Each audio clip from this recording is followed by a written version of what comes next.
আমার এই যে গ্রিন স্ক্রিন, তারপরে ক্রোমা স্টুডিও, নিম্নমানের এডিটিং, এগুলো দেখে তো আপনারা বুঝতেছেন যে আমি ঢাকায় নাই, আমি একটু আমার গ্রামের বাড়ি বাগেরহাটে আসছি। তো বাগেরহাটে থাকার ফলে যেটা হচ্ছে, আশেপাশে কেউ আছে পরিচিত বা এরকম শুনলে খুব আগ্রহ তৈরি হয়। হঠাৎ করে ফেসবুকে দেখলাম যে শেখ মাহাদি হাসান, আমাদের অলরাউন্ডার মেহেদি, সে খুলনায়। তো ভাবলাম একটু কথা বলি। আমি ফোন দিয়ে জিজ্ঞেস করলাম যে মেহেদি আপনি কোথায়? তো সে বলল যে আমি বৈকালী। বৈকালী শুনে আমি একটু থতমত খেয়ে গেলাম। আমি আসলেই জানতাম না যে ও বৈকালীর ছেলে। কারণ বৈকালী ব্যাপারটা আমাদের জন্য একটা বিরাট মিনিংফুল ব্যাপার, বিরাট মিনিংফুল ব্যাপার। সবচেয়ে বড় কথা, বৈকালীর ছেলে হচ্ছে আমাদের বন্ধু, আমার বন্ধু মানজারুল ইসলাম রানা, আমাদের বাংলাদেশের সবচেয়ে আদরের, সবচেয়ে গর্বের ছেলে, যে আমাদের অকালে ছেড়ে চলে গেছে, সেই রানা। রানার ঠিক পাড়ার ছেলে হচ্ছে আমাদের এই মেহেদি হাসান। বৈকালী জায়গাটা নিয়ে আমাদের এত গল্প, আমাদের ক্রিকেটের এত গল্প, আমাদের বলা যায় যে ইন্টারন্যাশনাল ক্রিকেটেরই অনেক গল্প এই বৈকালীতে। তো সেই বৈকালী থেকে আরেকটা ছেলে উঠে এসে যে অলরেডি ইন্টারন্যাশনাল ক্রিকেট জয় করা শুরু করছে, এটা একদম এই পাশের জেলার ছেলে হয়েও আমি ওইভাবে জানতে পারিনি। আমি জানি যে শেখ মেহেদী খুলনার ছেলে, কিন্তু ওই যে বৈকালীর ছেলে, এটা জানতাম না। আজকে ছোট্ট করে একটু বলবো যে বৈকালী জায়গাটা কেন আমাদের জন্য খুব নস্টালজিক, আর একটু বলবো হচ্ছে আমাদের মাহাদির গল্পটা। আসেন এই দুটো গল্প একটু ছোট্ট করে শুনি। ফেসবুকের যে পোস্টার কথা বললাম, যে মাহাদির লিখছে যে সে খুলনায়, অ্যাকচুয়ালি ওখানে ক্যাপশনটা ছিল আই লাভ খুলনা। লিখে সে নিজের খুলনায় একটা ছবি দিছে। ওখানে তার জুনিয়র সতীর্থরা, বিশেষ করে তানজিম সাকিব, তারপরে রিশাদ, এরা ওরে বেশ বুলিং করতেছে। মানে এটা হচ্ছে খুব আদরের বুলিং, সিনিয়র ভাইরে যেরকম করা যায়। সবার টোন একটাই, আপনি তো খুলনা ছাড়া কোথাও যান না, ফলে খুলনার এই তো ভালোবাসবেন। এই ব্যাপারটা না, আপনারা যারা এই জোনের না, তারা ঠিক বুঝবেন না। ওদের কাছে ব্যাপারটা বুলিং করার মতো, টিচ করার মতো ব্যাপার, যে বড় ভাই কিছু হইলেই খুলনায় চলে যায়, একদিনের ছুটি পাইলেও খুলনায় চলে যায়, থাইল্যান্ডে যায় না, পাতায় যায় না, অমুক যায় না, তমুক যায় না, খুলনায় চলে যায়, বৈকালে চলে যায়। এইটা হচ্ছে এই জোনের, স্পেশালি ওই বৈকালী এলাকার একটা বড় বৈশিষ্ট্য। এইটা দেখেই তো বড় হইলাম। এই এলাকার যত ইন্টারন্যাশনাল ক্রিকেটার, যত ন্যাশনাল লেভেল ক্রিকেটার একদিনের ছুটি পাইলেও বাড়ি চলে আসবে। এই ছিল এদের টেন্ডেন্সি, বা এই এদের টেন্ডেন্সি। এবং সেটা সবচেয়ে ভালো প্রতীক ছিল আমাদের বন্ধু রানা। আমি জানি না রানারে আমার বন্ধু বলার মতো যোগ্যতা আছে কিনা, কিন্তু রিয়েলিটি হচ্ছে যে ওদের ইন্টারন্যাশনাল ক্যারিয়ারের শুরু আর আমার সাংবাদিকতার শুরু খুব কাছাকাছি সময়। আগে বিভিন্ন সময় বলছি যে তখন সেম এজ ক্রিকেটার এবং জার্নালিস্টদের মধ্যে একটা ফ্রেন্ডশিপ গড়ে উঠত। সেটা আমার ক্ষেত্রে এই ব্যাচটার সঙ্গে একটু বেশি হয়েছিল। কেন? মানে আমি তো খুলনা এলাকার ছেলে, খুলনা বিভাগের ছেলে। তখন খুলনা বিভাগীয় দলটা ছিল প্রায় জাতীয় দল। ক্যাপ্টেন সুমন ভাই, সঙ্গে মাশরাফি, সাকিব, তুষার, রানা, সবার কথা মনে করতে পারতেছি না। পুরো একটা মানে রাজ্জাক, পুরো একটা ইন্টারন্যাশনাল সেট আপ নিয়ে খুলনা দলটা খেলতো। ওটা কাভার করতে আসতাম, অনেক সময় কাভারের অনুমতি না পেলে ছুটি নিয়েও চলে আসতাম। এসে সারাদিন খেলা দেখতাম, খুলনা খেলা দেখতাম, তারপর সন্ধ্যা হলে ওই বৈকালীতে তুষার, আমি, রাজ, মাশরাফি, রানা, কমনলি এই কয়জন, সঙ্গে আমাদের আরেক বন্ধু এখন সমকালের স্পোর্টস এডিটর পিয়াল, ও থাকতো। একটা দারুণ আড্ডা জমতো সেখানে। ওই জিনিসটা খুব ফিল করতাম যে এই রানার দিন দুনিয়ায় জায়গা হচ্ছে আসলে বৈকালী। তার ঢাকায় বাড়ি থাক বা না থাক, পৃথিবীর কোথাও কোনো আকর্ষণ নাই, তার ঘুরে ফিরে বৈকালীতে আসতে হবে। এই বৈকালী বয়, আমি সবসময় বলতাম যে তুমি একটা বৈকালী বয়, আসলেই বৈকালী বয়। সেই বৈকালী থেকে আমাদের আরেকটা ছেলে উঠে আসছে, মেহেদি হাসান। এখানে আরেকটা জিনিস একটু ছোট্ট করে বলে রাখি, যে খুলনা তো আপনারা জানেন যে বিভাগ হিসাবে ইন্টারন্যাশনাল ক্রিকেটার প্রডিউস করায় খুব বিখ্যাত জায়গা, বড় একটা জায়গা। একই সঙ্গে খুলনা শহর থেকেও কিন্তু প্রচুর ছেলে পেলে ইন্টারন্যাশনালে গেছে। ন্যাশনাল লেভেলে মানে ডিপিএল বা এনসিএল লেভেলে তো প্রচুর খুলনা শহরের ছেলে, একদম শহরেরই ছেলে। এখানে একটা মজা আছে, এই খুলনা শহরটা এ প্রান্ত ও প্রান্ত দুই ভাগে বিভক্ত। মানে এই প্রান্ত, বাগেরহাটের দিকে যে প্রান্ত বা একদম শহরের প্রান্ত, শহরের প্রান্তের ক্রিকেটারদের মূল হাব হচ্ছে সার্কিট হাউস মাঠ। ওখান থেকেও কয়েকজন ক্রিকেটার ইন্টারন্যাশনালে গেছে। উইকেট কিপার সেলিম ভাই একটা বা দুটো ম্যাচ খেলছেন, তারপর সালাউদ্দিন ভাই, স্পিনার সালাউদ্দিন ভাই, তিনিও অকালে চলে গেছেন। সালাউদ্দিন ভাই তো কোচ হিসাবে বাংলাদেশের লিজেন্ডারি কোচ, তার হাত ধরে অনেক ক্রিকেটার ইন্টারন্যাশনালে গেছে। খেলোয়াড় হিসাবেও অসাধারণ ছিলেন এবং সালাউদ্দিন ভাই বেশ অবিচারের শিকার হয়েছিলেন। অনেকেই মনে করে বাংলাদেশে জন্ম নেওয়া বেস্ট এভার অফ স্পিনার। যাই হোক, সালাউদ্দিন ভাই ইন্টারন্যাশনাল খেলছেন, আপনাদের মনে আছে সেই এশিয়া কাপের কথা, যখন অসাধারণ বোলিং করছিলেন সালাউদ্দিন ভাই। এরা হচ্ছে সার্কিট হাউস মাঠের লোক। আবার পরের জেনারেশনে একটা হাব তৈরি হলো এই যে বৈকালীর পাশেই আবু নাসের স্টেডিয়াম, যেটা মানে ওখানকার যে ইন্টারন্যাশনাল স্টেডিয়াম, এই স্টেডিয়ামের আশেপাশে বিভিন্ন ছোট ছোট মাঠকে কেন্দ্র করে কখনো মূল স্টেডিয়ামের ভিতরে একটা হাব তৈরি হলো। এই হাব থেকে কিন্তু কমসে কম 4টা ছেলে ইন্টারন্যাশনাল খেলছে। মেহেদী হাসান মিরাজ, আমাদের নুরুল হাসান সোহান, রানার কথা আর কি বলবো, আর এই যে মেহেদী, আমাদের অলরাউন্ডার মেহেদী। এখন এই 4টা ছেলের মধ্যে সোহান আর মিরাজ এখান থেকে একটু দূরে। মিরাজ একদমই কাছে, মিরাজ হচ্ছে খালিশপুরে, কিন্তু এই একদম বৈকালিতে না, বৈকালির ছেলে না, মানে স্টেডিয়ামের গায়ের ছেলে না, কিন্তু ও তো খালিশপুরের ছেলে, যেহেতু খালিশপুরই, মানে এটাও খালিশপুরের মধ্যেই পড়ে, আবু নাসের স্টেডিয়ামটাও খালিশপুরের মধ্যেই পড়ে। ও যেহেতু খালিশপুরের ছেলে, ওরও এই জায়গাটাই বাড়ি, এই জায়গাটাই ঘর, এই বৈকালী এলাকাটা। সোহান একটু দূরের ছেলে, একটু দূর মানে মেলা দূর না, ও হচ্ছে দৌলতপুরের ছেলে। ও চাইলে হয়তো সার্কিট হাউস মাঠের ছেলেও হইতে পারতো। মানে এমন আবার ভাবেন না যে এখানে যারা প্র্যাকটিস করে বা এখান থেকে যারা উঠে আসে তারা কখনোই সার্কিট হাউস মাঠে যায় না, বা সার্কিট হাউস মাঠের ওরা কখনোই এখানে আসে না, ওরকম শত্রুতা সুলভ না ব্যাপারটা। কিন্তু একটা কেন্দ্র আছে না, সোহানেরও কেন্দ্র এটা। মানে এই জন্য আমি বলি যে বৈকালী থেকে 4টা ইন্টারন্যাশনাল ক্রিকেটার আসছে যাদের বেজ হচ্ছে বৈকালী। এবং আমি খুবই লজ্জার সঙ্গে আবিষ্কার করলাম যে আমি এটা জানতামই না যে আমাদের মেহেদী এখন যে টি-20 ক্রিকেট কাঁপাচ্ছে, সেই মেহেদীও আসলে বৈকালীর ছেলে। আমি যখন ওর কাছ থেকে এটা শুনলাম, ও যখন বলল যে দাদা আমি বৈকালীতেই আছি, আমার বাসা বৈকালী, তখন আমি খানিকক্ষণ চুপ করে থেকে বললাম যে আপনি রানারে চিনতেন? ও আরো চুপ করে গেছে। ও বললো যে রানাবাইরে না চিনে পারি। তখন আমার বয়স খুব কম, কিন্তু রানাবাই তো আমাদের ইন্সপিরেশন ছিল, রানাবাই আমাদের আলটিমেট টার্গেট ছিল যে আমাদের রানাবাইয়ের মতো হতে হবে। একদম রানার পাশের পাড়ার ছেলে, এবং ওর রানার সঙ্গে স্মৃতিও আছে। যদিও তখন বয়স খুব কম, রানা তো মারাই গেল 2007 সালে। সে সময় মেহেদির বয়স কত হবে, 9-10 এরকম বয়স হবে। কিন্তু রানার সঙ্গে ওর মজার একটা স্মৃতি আছে, সেটা হচ্ছে ও রানাকে প্র্যাকটিস করাতো, রানাকে নক করাতো, ও নেটে বল করতো, রানা নেটে ব্যাট করতো। এই স্মৃতিটা ওর খুব ভালো আছে। এছাড়া রানার ওরে আদর করা, অমুক তমুক, এগুলো তো মনেই আছে। রানা খুব বন্ধুবৎসল এবং বাচ্চাদের প্রতি স্নেহ সম্পন্ন একটা ছেলে ছিল। এবং দেখেন কাকতালটা কোথায়, আমি সবসময় বলি না যে ওই যে স্রষ্টার একটা ডেস্টিনি ঠিক করা থাকে, সেই ডেস্টিনি ধাপে ধাপে একটার সঙ্গে আরেকটা লিঙ্ক হয়। ওই যে রানারে নেট করাতো, রানারে নেটে বল করতো, ওই নেটে বল করাটাই কিন্তু মেহেদিরে মেহেদি করে তুললো, মেহেদিরে জাতীয় পর্যায়ে পরিচিতি এনে দিল। কিরকম সেটা, একবার, এটা হচ্ছে 2006 সালের ঘটনা, তখন ওর রানা বেঁচে আছে, এবং মেহেদির বয়স তখন 8 কি 9। যেহেতু ওর বাসা একদম স্টেডিয়ামের গায়ে, ওই আবু নাসের স্টেডিয়ামে বাংলাদেশ আন্ডার 13-এর সঙ্গে খেলা হচ্ছে আরব আমিরাত দলের। ওখানে আরব আমিরাত দলের নেটে কিছু বোলার দরকার, কারণ ঢাকা থেকে আপনি কত বোলার নিয়ে যাবেন। স্বাভাবিকভাবে খুলনার ছেলেপেলেদেরই দায়িত্ব দেওয়া হয়েছে, তোমরা নেটে বোলিং করবে। এবং আপনারা জানেন বাংলাদেশে যে দলই বাইরে থেকে আসে তাদের চাহিদা থাকে যে আমাদের যদি 10টা নেট বোলার দেওয়া হয়, তার 6টাই যেন স্পিনার হয়। তো সেই চাহিদার কারণেই এমনিতেই তখন এই পিচ্চি মেহেদি বেশ আলোচিত ওই এলাকাটায়, পিচ্চি মেহেদিকে নেটে আনা হয়েছে।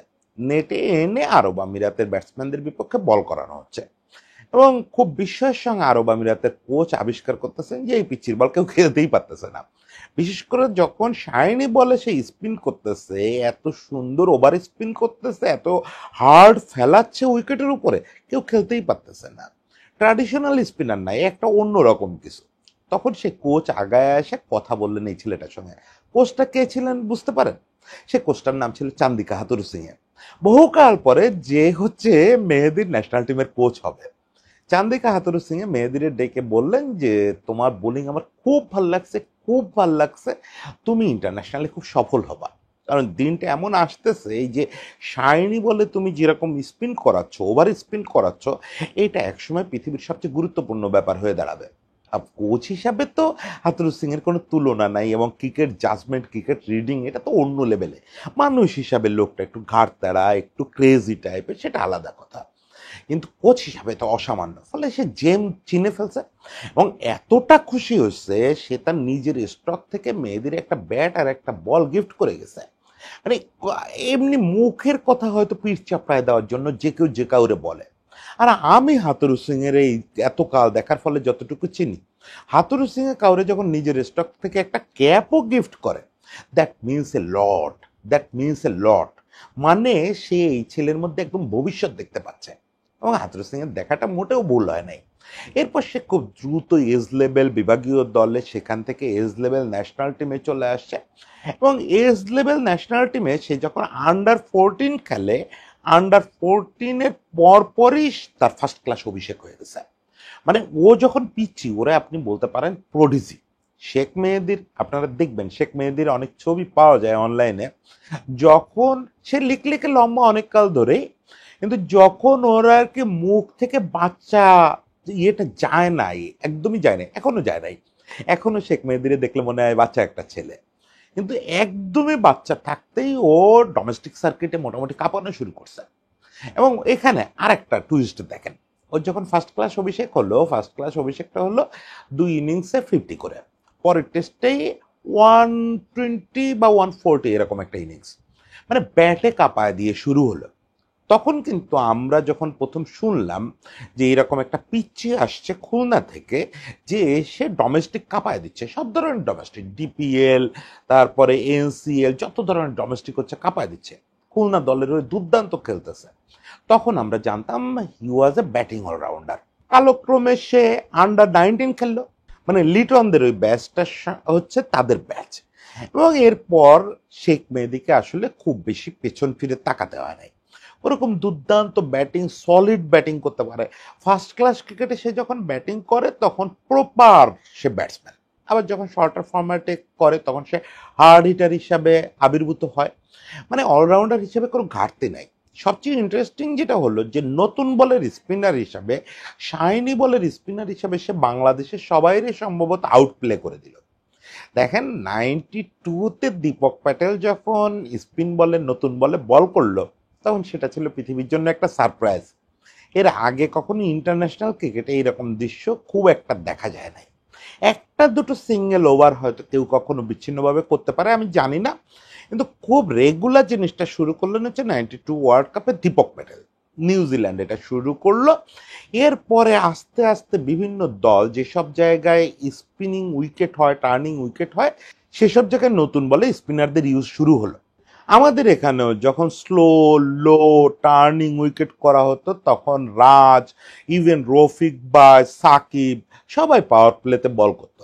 কিন্তু এইটার সঙ্গে এই মাহাদিদের একটা পার্থক্য আছে। মাহাদিদের এই যে নতুন বলে বল করা, তার সঙ্গে রাজদের বা দীপক প্যাটেলদের বল করার পার্থক্য আছে। দীপক প্যাটেল কেন করছিল? কারণ খেলাটা এই সাবকন্টিনেন্টে হয়েছিল, টার্নার উইকেটে হয়েছিল, এই কারণে। কিন্তু এই যে মেহেদিরা, এরা নতুন বল স্পোর্টিং উইকেটে বল করার জন্য রেডি হলো। এটা হচ্ছে দুনিয়াটাই বদলে গেল।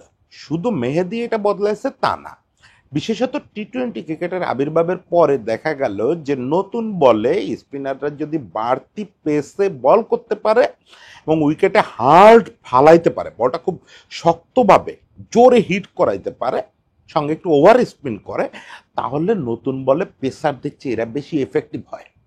এই জিনিসটা অনেকেই ফলো করতে লাগলো। বিশেষ করে আমরা আইপিএল এর সুবাদে দেখলাম যে উইকেট যেমনই হোক, ইভেন ফ্ল্যাট ট্রাকেও স্পিনাররা বোলিং ওপেন করতেছে, এক পাশ থেকে শাইনি বল তারা ইউজ করতেছে। এক্ষেত্রে আপনারা জানেন রশিদ খান সহ বিভিন্ন স্পিনার এক্ষেত্রে এক্সপার্টাইজ অর্জন করে ফেলল। এর সঙ্গে এই জাতীয় পেসারদের একটা বড় অস্ত্র হলো বাড়তি পেস। এটা নিয়ে ক্রিকইনফোতে এস রাজেশের একটা ভালো লেখা আছে, আপনারা চাইলে পড়ে দেখতে পারেন যে কিভাবে স্পিনের বিবর্তনটা হয়ে এই টি-20 যুগে আসছে। একটা সময় স্পিনারদের গড় পেস ছিল 70 থেকে 80-র মধ্যে, তারা জোরের উপরে বলটা করতো 85-90-তে। এখন স্পিনারদের গড় পেস যে টি-20-তে 85 থেকে 90-এর মধ্যে, তার জোরে বলটা করে 100-র উপরে। মানে একসময় কুম্বলে ছাড়া এই পেসে কেউ বল করার চিন্তাও করতো না স্পিনাররা, সেখানে এটাই এখন রেগুলার হয়ে গেছে। এই জিনিসটা বাংলাদেশের সবচেয়ে ভালো ধরতে পারছে হচ্ছে মাহাদি, যে কারণে আসলে মাহাদি টি-20-তে আমাদের জন্য এত গুরুত্বপূর্ণ। আমরা যে সবসময় বলি যে মাহাদি টি-20-তে মাহাদিকে ছাড়া চলবে না চলবে না চলবে না, এটা কারণ হচ্ছে এটা যে সে বাংলাদেশে প্রপারলি নতুন বলে এই যে ট্রেন্ডটা বা এই যে আর্টটা এখন পৃথিবী ডমিনেট করতেছে, এটা প্রপারলি করতে পারে। এবং এখানে মজাটা হচ্ছে ওয়ার্ল্ড ওয়াইড যখন এই ট্রেন্ড বা আর্টটা শুরু হয়েছে তার অনেক আগে সে নিজে নিজে এটা রপ্ত করছে। এটা রপ্ত করার জন্য তার কিন্তু রশিদ খানকে ফলো করতে হয় নাই, বা কোনো কোচ বিদেশ থেকে এসে তাকে ধারণা দেয় নাই যে এই স্টাইলে করলে তুমি বেটার রেজাল্ট পাবা শর্টার ফরম্যাটে। ফলে এই জিনিসটা বলা যায় যে খানিকটা গিফটেড এবং খানিকটা নিজের মাথা থেকে বেরোনো, যে নতুন বলে এভাবে বল করা যায়। এই জিনিসটা মাদিকে কতটা কার্যকর করে তুলছে সেটা তো আপনারা দেখতেছেন। এই যে এবার কাম ব্যাক করলো, কাম ব্যাক করার পরে একের পর এক দুর্দান্ত সাফল্য পাচ্ছে ওই নতুন বলে বল করে। মাহাদির একটা দুর্নাম ছিল 2022-23 পর্যন্ত যে স্পিনারের যেটা আসল সময় ডেথ ওভারে বা মিডল ওভারে বল করা, সেটা মাহাদি আবার ভালো পারতো না। মানে তার 4 ওভারই আপনার পাওয়ার প্লের আশেপাশে পাওয়ার প্লেতে করায় ফেলতে হবে, নতুন বলে করতে হবে। সেক্ষেত্রে আসলে হয় কি ক্যাপ্টেনের জন্য একটু ঝামেলা হয়ে যায় যে একটা প্রপার বোলার তাকে আমি কখনোই মিডল ওভারে বা ডেথ ওভারে ইউজ করতে পারবো না। কিন্তু মাহাদি এটাও খুব ভালো রপ্ত করছে, 2022-23 থেকে সে পুরনো বলেও দুর্দান্ত বল করে। আর এমনিতে তো ক্লাসিক স্পিনার, এখন আমরা শুধু টি-20 স্পিনার হিসেবে চিনি, সে ক্লাসিক স্পিনও খুব ভালো করে।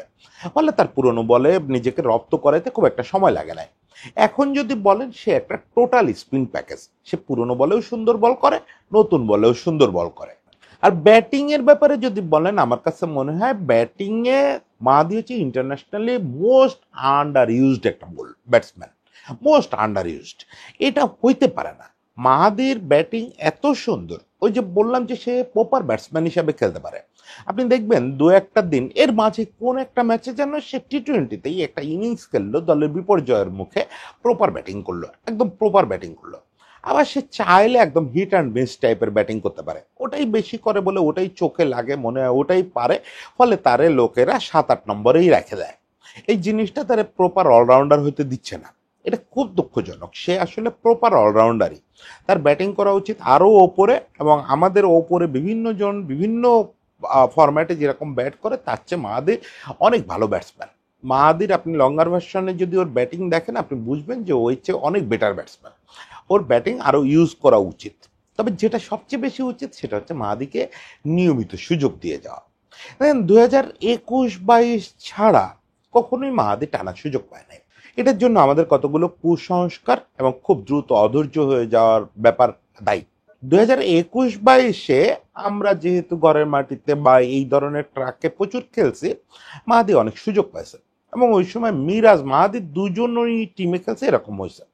কিন্তু এরপরে যেটা হয়েছে, একটা কুসংস্কারের কথা বললাম না যে মাহাদি দেশের বাইরে পারবে না, মাহাদি অলরাউন্ডার না, ফলে মিরাজ আর মাহাদিকে একসঙ্গে দলে রাখা যাবে না, এরকম সব আজগুবি কারণে মাহাদি কখনোই টানা সুযোগ পায় নাই। দেখা গেছে সারা বছরে 3টা মাত্র ম্যাচ পাইছে। এটা তো একটা খেলোয়াড়ের যে নিজেকে ধারাবাহিক করে তোলা সেটার জন্যই যথেষ্ট না। আমার যখন খেলোয়াড়টার কোয়ালিটি সম্পর্কে কোনো সন্দেহ নাই, ফলে তাকে তো নিয়মিত চান্স দিতে হবে এবং সে যখন অলরাউন্ডার তাকে অলরাউন্ডার হিসাবে ইউজ করতে হবে। সর্বশেষ আমি এই উদাহরণটা দিই, দেখেন ওয়েস্ট ইন্ডিজে গিয়ে ওয়েস্ট ইন্ডিজের মাটিতে আমরা যে ওদের টি-20তে সিরিজ হারাইলাম, ওখানে কিন্তু ম্যান অফ দ্য সিরিজ হলো আমাদের মাহাদি। ওখানে একটা ম্যাচে 4 উইকেটও মারলো আর কি টাইট বোলিং করলো। ওখান থেকে আসার পরে শুধুমাত্র আরব আমিরাত সিরিজটায় একটা ম্যাচে, শুধু একটা ম্যাচে খারাপ বল করছে, মানে বোধহয় 50+ রান দিয়ে ফেলছে একটা ম্যাচে।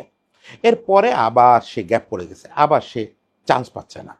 পরে শ্রীলঙ্কায় কামব্যাক করলো, শ্রীলঙ্কায় কামব্যাক করে প্রথম ম্যাচেই 11 রানে 4 উইকেট নিলে, ওটা তার ক্যারিয়ার সেরা বোলিং। মানে একটা ছেলেকে আপনি একটা ম্যাচও দেখার ধৈর্য দেখাইতে পারেন না, এটা কেমন কথা? একটা ম্যাচে তো আপনার স্পিনার হুটহাট করে 50-60 রান, স্পিনার কেন যে কোনো বোলার দিয়ে দিবে। বিশেষ করে আমি তো ভয় পাই এরা কবে না রিশাদের ওপরে খড়গ তুলে ফেলে। রিশাদ তো লেগ স্পিনার, রিশাদ সবসময় তো সাফল্য পাবে না। এবং ইদানিং দেখবেন গত কয়েক মাস রিশাদের সাকসেস রেট একটু কম। ফলে আমি ভয় পাই যে এরা কখন সিদ্ধান্ত নিয়ে ফেলে যে না রিশাদ চলে না। মানে এদের সিদ্ধান্ত এত দ্রুত হয় এবং মানে গুণমান বিচার না করে একটা দুটো ম্যাচ দেখেই সিদ্ধান্ত নিয়ে ফেলে। সেটা শিকার হচ্ছে সবচেয়ে বেশি আমাদের এখানে মাহাদি। মানে ওকে বিন্দু মাত্র স্পেস দেওয়ার কোনো চিন্তা কারণ নাই, যে না ভাই তুই একটা ম্যাচ খারাপ করছিস সেটা তো করতেই পারিস। এই যে জাস্ট আগের সিরিজটা তুই ম্যান অফ দ্য সিরিজ হইলি, তারপরে দেখেন শ্রীলঙ্কার বিপক্ষে জিতালো, আবার পাকিস্তানের বিপক্ষে সিরিজ জয়ের অন্যতম নায়ক সে। কারণ পাকিস্তানের বিপক্ষেও কিন্তু একটা ম্যাচে খারাপ করছে, তার মানে কি আপনি তারা নেক্সট সিরিজে আবার বসায় দিবেন? কে জানে, দিতেও পারে, আমাদের এর তো নিশ্চয়তা নাই। তবে শেষ পর্যন্ত আমি প্রার্থনা করি যে আমাদের ম্যানেজমেন্ট মাহাদিকে বুঝুক যে সে নতুন বলে যে বলটা করে এটা পৃথিবীর ক্রিকেটের জন্য সব দল এরকম একটা বোলার খোঁজে।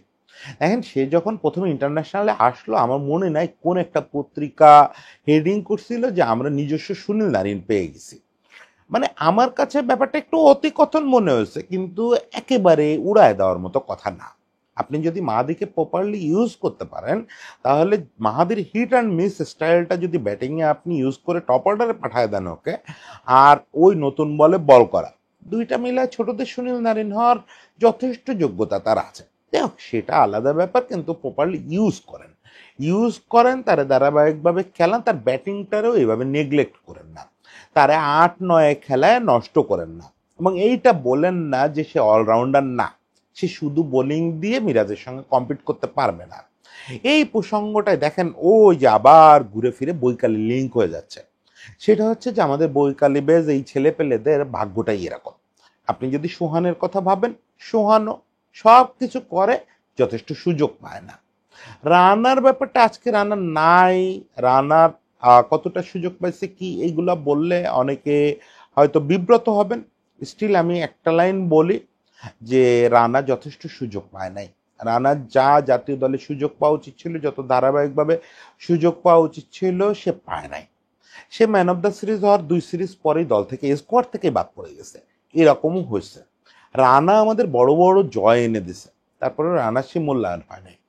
রানার যদি প্রকৃত মূল্যায়নই হতো তাহলে তো রানা মারাই যেত না। এখন আপনাদের মনে হবে যে এটা কেমন কথা, দাদা আজকে কত বড় একটা অভিযোগ করলো। না, অভিযোগ করতেছি না, আমি বলতেছি নিয়তির কথা। দেখেন রানার যদি প্রকৃত মূল্যায়ন হতো তাহলে ওই 2007 সালের ওই সময়টা তার থাকার কথা কোথায়? ওয়েস্ট ইন্ডিজে থাকার কথা, ওয়েস্ট ইন্ডিজের দলের সঙ্গে থাকার কথা। তাহলে তো আর এই খুলনায় এই দুর্ঘটনাটা ঘটে না। যাই হোক, এগুলো আলাদা কথা, এগুলো দুঃখের থেকে বলি, অতি আবেগে বলি, এগুলো মানে হয়তো ওই রকমই নিয়তি ছিল। আর রানার ব্যাপারটা তো গেছে অতীত হয়ে। হ্যাঁ, মিরাজ ওই বৈকালী বয় হয়েও যথেষ্ট সুযোগ পায় এবং আমি আশা করি আরো সুযোগ পাক, সে নিজেকে আরো প্রস্ফুটিত করুক, কিন্তু মাহাদিকে অবহেলা করেন না, মাহাদিকে অবহেলা করেন না। আমরা বৈকালী থেকে আরেকটা অপ্রাপ্তি দেখতে চাই না। বৈকালী বয়দের যে এত রোমান্টিসিজম, এত আবেগ শহরের ওই অংশটার প্রতি, এটা যেমন মাথায় রাখি তেমন মাথায় রাখি এই ছেলেগুলো পায় না কিছু, এই ছেলেগুলো শুধুই দিয়ে যায়। ফলে এই আরেকটা ছেলে, এই ছেলেটারেও এই স্রোতে ঠেলে দেন না। আমরা একটু গর্ব করে বলি অ্যাটলাস্ট একটা বৈকালী বয় একটা যা প্রাপ্য ছিল সেটুকু পাইছে। মেহেদির প্রতি দাবি থাকলো যে সুযোগ পাইলে সেটাকে দারুণভাবে কাজে লাগাতে থাকেন যেভাবে লাগাচ্ছেন। আমাদের ম্যানেজমেন্টের প্রতি দাবি থাকলো মেহেদি ছেলেটাকে ঠিকমতো কাজে লাগান, তাতে আর কিছু না হোক ওপর থেকে রানা নিশ্চয়ই আশীর্বাদ করবে। রানা নিশ্চয়ই বলবে যে হ্যাঁ, ক্রিকেট ম্যানেজমেন্ট অবশেষে বুঝতে পারছে যে কারে কিভাবে কাজে লাগাইতে হয়। সবার জন্য শুভকামনা, সবাই ভালো থাকবেন।